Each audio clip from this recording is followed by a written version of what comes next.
what you did. Are you trying to tell me in that statement you're gonna sit here? You're gonna sit. I swear to God, I'm standing up. I'm standing up. You talk about Hollywood? Tell me, Tim Tebow is Hollywood. That Tim Tebow is a bigger draw than Kobe Bryant is right now. Bryant? He's a bigger draw than Kobe Bryant. Yeah. Go to break. I got him. I want to walk off this set right now. I can't believe this man just said this out of his mouth. You telling me that Marcellus Wiley in the house? We need to get Marcellus out. Where is he? He needs a blow. Tim Tebow? He's out. Tim Tebow is more box office than Kobe Bryant? Yeah. Go look at the numbers. Go look at the numbers he did in his games last year. He is tired of the way that everybody uses when they talk specifically about NBA players, Black American NBA players. They always use every excuse to call them lazy and say that they don't deserve the money that they get. This is a conversation that comes around all the time, and they use it specifically around All-Star games. They use it with load management, they use it with all this other stuff, talking about these players. That was just a small glimpse, a very small glimpse into the difference between what First Take used to be and the woke take that we have seen the last 5 or so years. This show, which used to be one of the most watched shows on TV. Hell, if you believe Stephen A. Smith, First Take is still #1, damn it. We are the #1 morning show on ESPN. I'm still important. I drive a Dodge Stratus.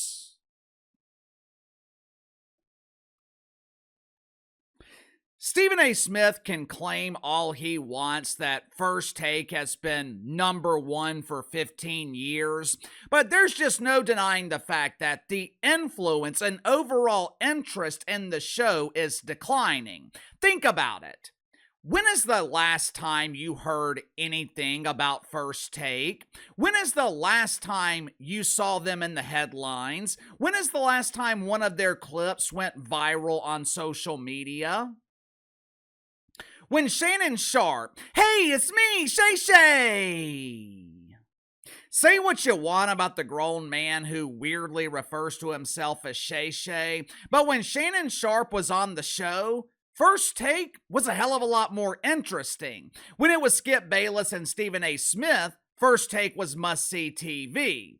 This show went from featuring real stars.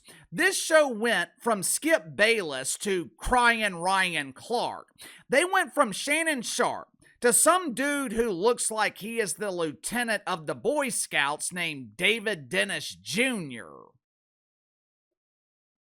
First Take went from being about debate. It went from presenting two opposing viewpoints to everyone seeking the attention and validation of Stephen A. Smith. Is it any wonder why First Take is struggling? You know, when you have a successful formula, when you experience years of success and you suddenly find yourself struggling, your default instinct is to rely on what's worked for you in the past. Last year was a struggle for me and many other content creators here on YouTube. 2025 was the first year that my viewership actually declined. Now, a lot of that had to do with YouTube being overrun by bot farms, channels based overseas who would steal content from others or flood the platform with hundreds of videos every day. Thankfully, YouTube has really cracked down on these channels along with AI channels over the last few months. They've demonetized them. They've taken away their incentive to flood the platform with absolute garbage. And as a result, things have started to return to normal for real creators. Now, the system is far from perfect.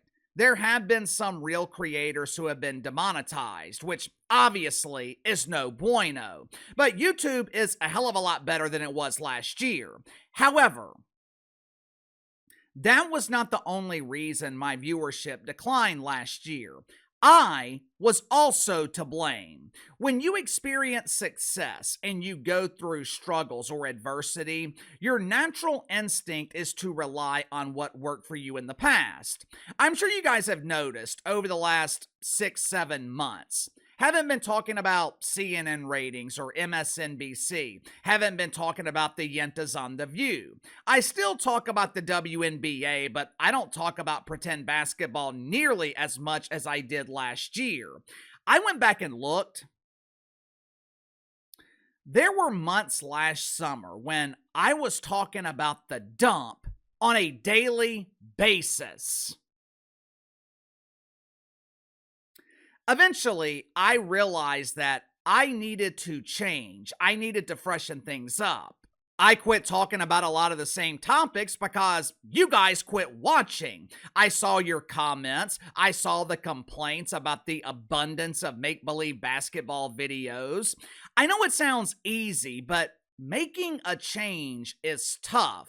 It's much easier to rely on old habits. A couple of weeks ago, ESPN released their ratings for the first quarter of this year. Damn near every show on the network saw a double-digit increase. Get Up with Mike Greenberg up 18%. Pat McAfee, who I believe has single-handedly changed the culture at ESPN. I'm sure you've noticed I rarely refer to ESPN anymore as the worldwide leader in woke. That's because they have fired almost all of their woke stars.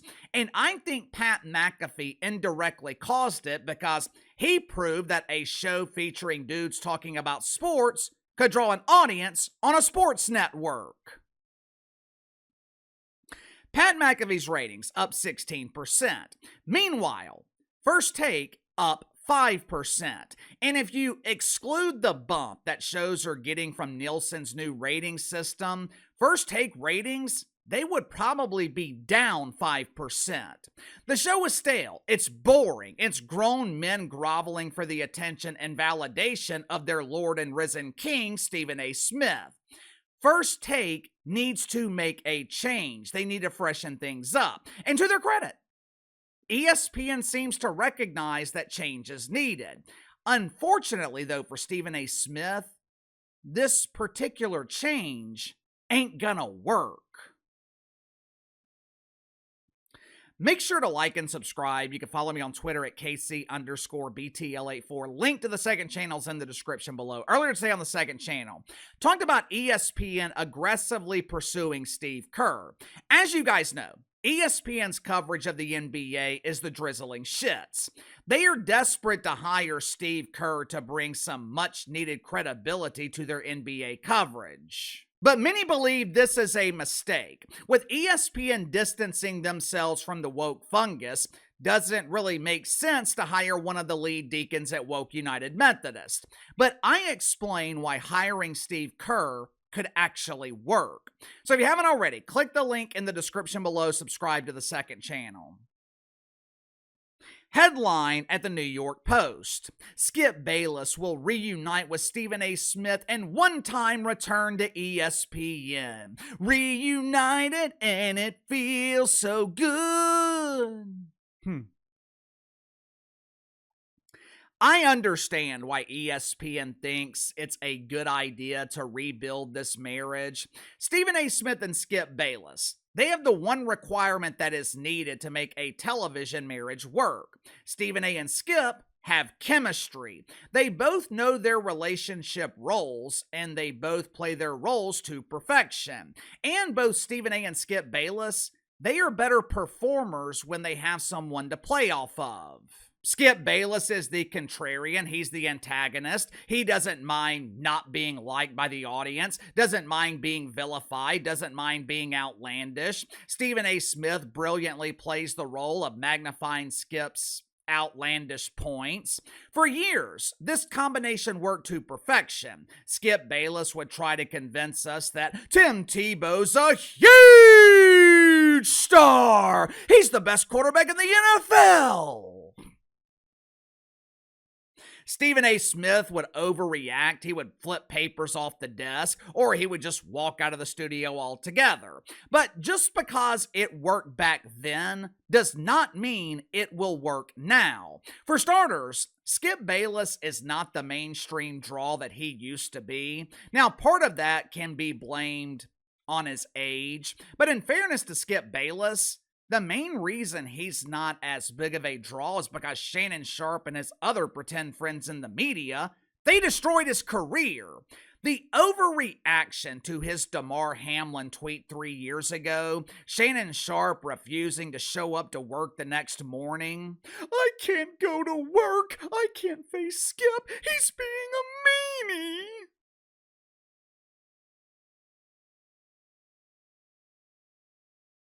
It was absolutely ridiculous.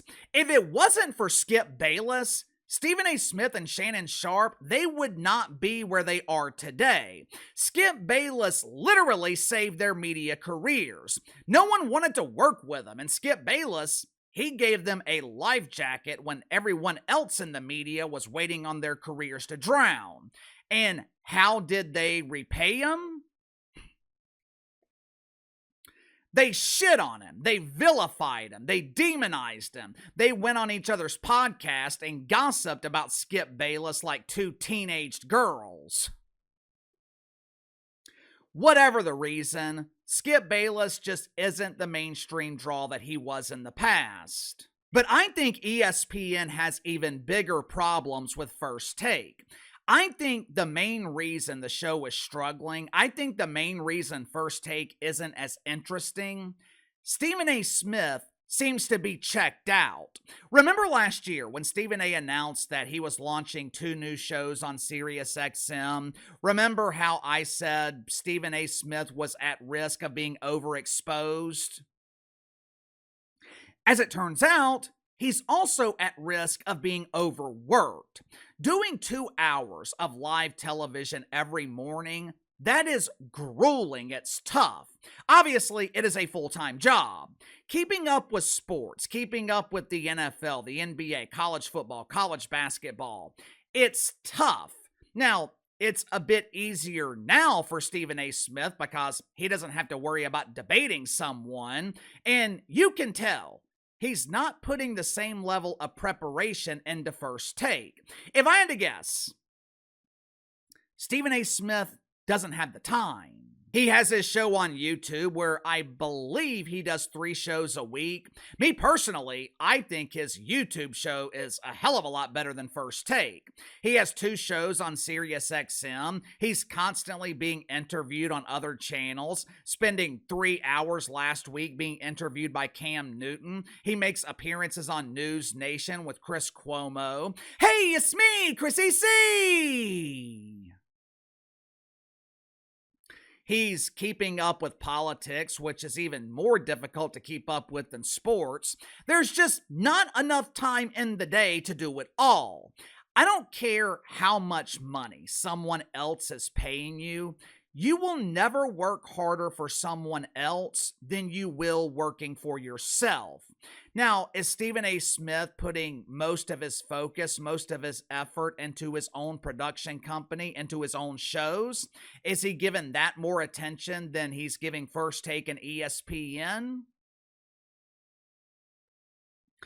I don't know. If I were him, I would be more focused on my own business. But what I do know is, First Take is nowhere nearly as good as it used to be. Reuniting Skip Bayless and Stephen A. Smith, it might pop a good rating initially, but ESPN is essentially putting polish on the turd. I think the main problem is Stephen A. Smith is moving on. Sound off in the comments below. I'll see you guys tomorrow.